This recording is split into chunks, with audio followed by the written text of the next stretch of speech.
Galera, é o seguinte, aqui quem está falando não é o deputado Romário, não é o ex-jogador de futebol Romário, o ídolo Romário. Aqui quem está falando é o brasileiro Romário. Eu quero começar essa minha fala aqui, primeiro, parabenizando o povo brasileiro por essas manifestações feitas ontem, hoje, e eu acredito que elas continuarão.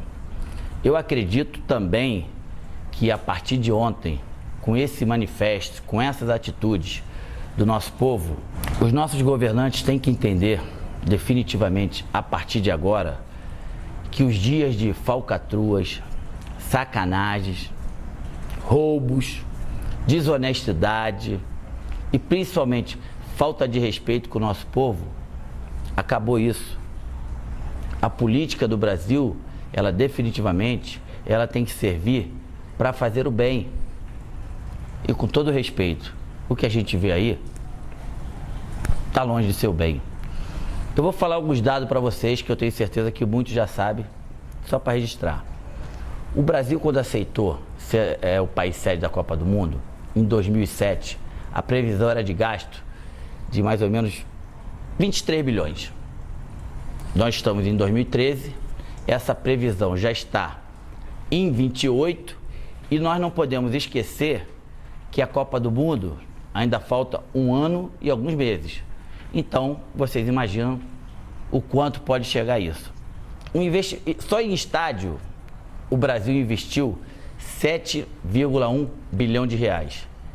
Isso poderia proporcionar ao Brasil as seguintes situações que eu vou dizer aqui. 8 mil escolas novas.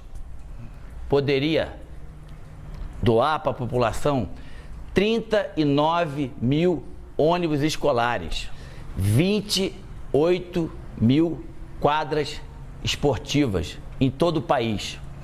O dinheiro que foi gasto no Mané Garrincha, se vocês querem saber, poderiam ser construídas 150 mil casas populares para as pessoas de baixa renda, de média renda, para as pessoas que não têm renda. Mas não. Vamos lá e colocamos quase 1,5 bilhão no estádio, aonde que ficou bonito, ficou lindo, prático, não muito. E detalhe, daqui a 1 ano, esses estádios que foram construídos foram para a Copa das Confederações. Aí depois da Copa das Confederações, vão ter que ser refeito algumas coisas que não deram certo e coisas novas para a Copa do Mundo. Que quem determina isso é o verdadeiro presidente da FIFA hoje, que se chama, é o verdadeiro presidente do país hoje, que se chama FIFA. Que a FIFA chega aqui no nosso país, monta um estado dentro do nosso estado e é isso aí. Mais um dado importante, das últimas Copas. África do Sul. A África do Sul teve um gasto de 7,7 bilhões. O Japão teve um gasto de 10,1 bilhões de reais. A Alemanha teve um gasto de 10,7. E o Brasil já está com um gasto de 28 ponto alguma coisa. Ou seja, desculpa a expressão, sacanagem, né? É sacanagem com o nosso dinheiro, é sacanagem com o dinheiro do povo, essa é falta de respeito, é falta de escrúpulo. E tem mais, uma outra coisa que eu poderia muito bem passar aqui sem falar, mas as pessoas me conhecem, sabem como eu sou. Imagina quantas pessoas estão se enriquecendo com isso.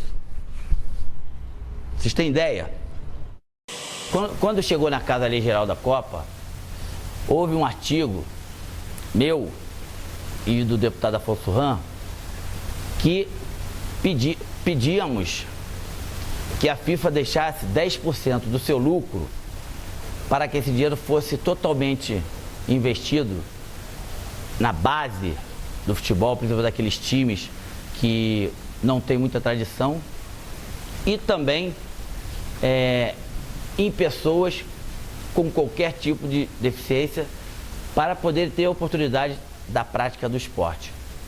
A FIFA até hoje não respondeu se vai deixar.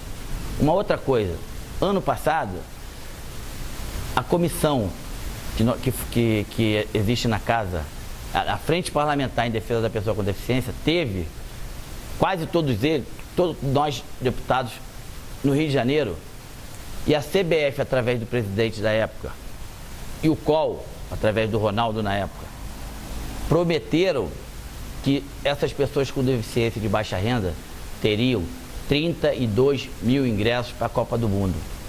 Aí eu pergunto a vocês, cadê? A presidenta atual do nosso país, que se chama FIFA, ela vai chegar aqui, vai ter um lucro de 4 bilhões de reais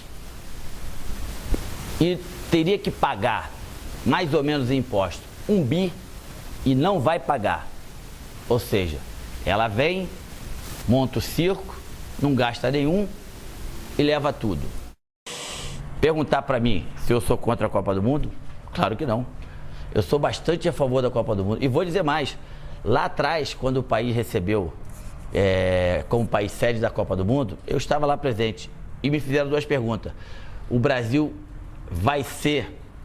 tem condição de fazer a Copa do Mundo e tem condição de fazer uma das grandes? A minha resposta daquela época foi: não só tem condição, como vai fazer a maior Copa de todos os tempos. Só que depois de tantos anos, de 2007 para cá, as coisas, infelizmente, elas desandaram para um lado que totalmente negativo. Orçamentos que foram feitos em relação a estádio, aeroportos, mobilidade urbana, acessibilidade, tudo errado lá atrás. E quem paga com isso é o povo.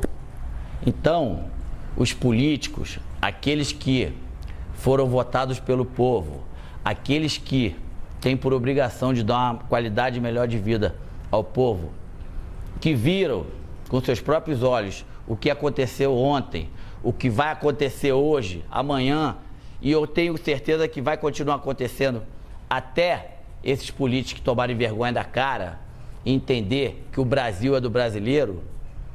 Eu tenho certeza que agora nós temos por obrigação de colocar o país nos trilhos certos, no rumo certo, porque o Brasil, o povo brasileiro cansou. O povo brasileiro entende que o seu filho não pode ficar mais nos corredores dos hospitais públicos esperando materiais de sobrevivências para essas pessoas, para os filhos, irmãos, pais, e depois de 2, 3 horas essas pessoas morrem. Enfim, continue fazendo essa manifestação, continue indo às ruas, sempre pacificamente. Só assim que os deputados, quando eu falo de deputados, vocês sabem que eu também sou, vamos ter que entender que as coisas têm que mudar. E só vai mudar se o povo, com a atitude de ontem, de hoje e de amanhã, continuarem com essa atitude. Parabéns. Mais do que nunca, eu me orgulho de ser brasileiro.